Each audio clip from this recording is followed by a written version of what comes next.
Alright. Just gonna keep piling on videos for today. Until I can't do it no more. Alright, let's talk about why I read an update on the Forex market news here. As you guys can see, this is Forex Factory, or their economic calendar. And on top here, they talk about pip changes in the last 6 hours. That's pretty cool that they have that. They have forums, they have a lot of great stuff. And then you see on the bottom here, on the bottom it says all news, latest stories. They talk about when they release the data, they talk about what was good about it and what was bad about it. Let's see here. My FX book. As you guys can see, this was on Friday. And the reason why I like my FX book economic calendar is because when it hits that 1 minute, and then it just counts by seconds, and it's really cool to see when it goes into seconds, like when it starts counting from 59, 58, 57, 56, all the way down to like 1 second. You can see the fluctuation of where the candles on the 1 minute chart, where it's up and down, up and down, up and down, and it's anticipating so much, and then it shoots up, and then it spikes down, and that's pretty cool that I pay attention to that economic calendar. So I don't know if anyone does that, but I do it, and because when you're at the 1 minute chart and you're anticipating a lot because of high news. I know that most people don't like to trade when there's high news, but you can make a lot of money in seconds. And then yes, you can lose a lot of money in seconds too. But when you have, you know, when you have the experience of seeing it for so long, then you can be like, okay, I'm gonna anticipate that it's gonna be a buy. Because what I said back at the 12-hour pattern, everything just flows in. Whatever rises in the morning up until the end of New York session drops during Tokyo sessions, and then rises again during London sessions up until New York sessions. They'll probably end up dropping again. So you have to know that, if this is my pattern, then I'm going to stick with it, unless the big day happens on the trends reversal, because you have to pay attention to the economic calendar to know which day is the highest volatile day. And so it's very, very important. I have 2 tabs on investing.com. One for the economic calendar. This is for Sunday, as you guys can see. Let's see for next week here. Ooh, Canada has a holiday too. Canada has a holiday on Monday? Well, there's no point trading USD CAD then. Oh, I like investing.com's economic calendar. They have every single thing on here. It's crazy. They have more stuff added on here versus my FX book. It's just I go back to my FX book because economic calendar only tells you when there's 1 minute on the calendar here on investing.com. They don't count by the seconds. So far, my FX book is the only one that count it by the seconds, which I think is pretty cool because then you can look at and anticipate where the market's gonna go. You don't want to anticipate too much. You don't want to anticipate too much and be like, oh crap, it's starting to shoot up. No, you gotta wait. I mean, you just gotta wait. You know, I remember those days when it was last couple months where I anticipate so much on Friday. I should have just stuck with what I had on Thursday, and next thing you know, I end up losing everything on Friday because of the stupid little green candle that was going up on a 1 minute chart. A lot of things happens on the 1 minute chart, so you don't want to lose what you anticipated yesterday, the day before. You know, that's why I said you go back to your pattern, and then you go back to what happened last night. Okay, if this is what happened last night, then this is what's gonna happen today. You can't mess it up. And if you don't stick with your pattern, that means you're second guessing yourself on thinking what might happen for these news releases. You don't want to second guess yourself. I did way too much of that in the beginning.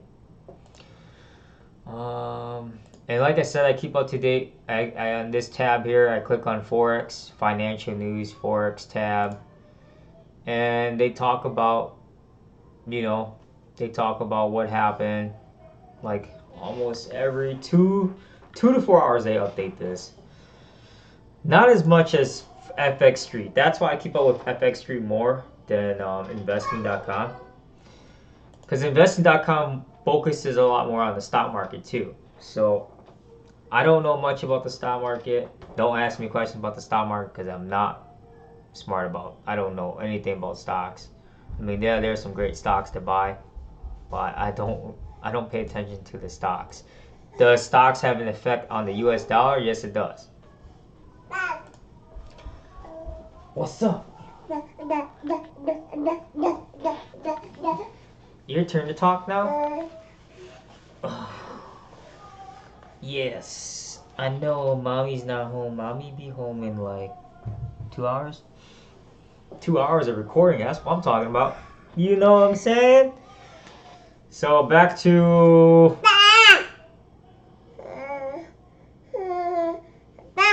Girl. Daddy's recording, come on. So back to what I said.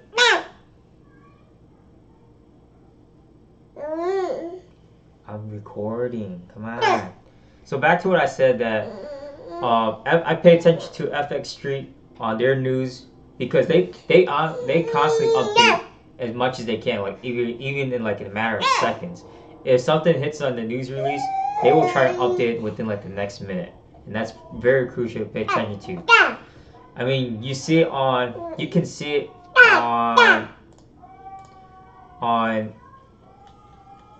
Let me go back to yesterday, I guess. Yeah, Friday. So you can go. I mean, as soon as it hits, I mean, investing.com does show it, but I pay attention to my FX book right away because it counts by the seconds. And then bam, go back to FX Street, and then go back to economic calendar on investing.com, and then back to Forex Factory. But Forex Factory is still winding down and trying to understand what's going on. So Forex Factory is like the last one I always take a look at because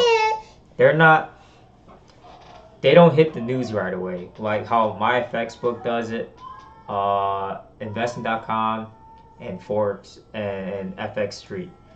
I was paying attention to daily FX as well, but then daily it's just a little bit too much information to sink in.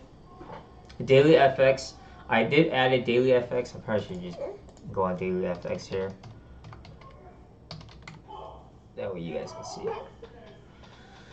Weekly trading forecast, US dollar gold price reversal at hand. I mean, they were just talking about this. Oh, they're actually talking about this today. Oh, awesome. So I used to pay attention to daily FX, but not so much. I'm more into FX Street because they keep up to date as much as possible. That's what I like about them. And then I have 2 tabs for investing.com. And I always have these tabs on, and it's Saturday. I still have them on because you never know. If I click on investing.com right now, I look at the security for Trump's summer visit ruffles tranquil New Jersey town. So I guess if Trump's not having a good time in New Jersey at his little resort, then he could say something stupid about the US dollar, and then next thing you know, opening gap for Sunday, USD, JPY, and all the other US pairs end up dropping. Right? You never know. You never know. I mean, you never know, and that's why you have to pay attention as much as you can. Yeah, what is it, girl? Okay, thank God you didn't poop. Daddy's making a video.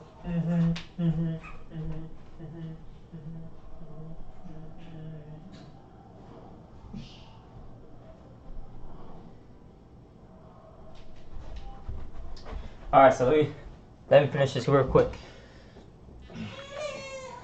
My FX book counts by the seconds, and then look at the 1 minute chart because there's going to be a lot of fluctuations.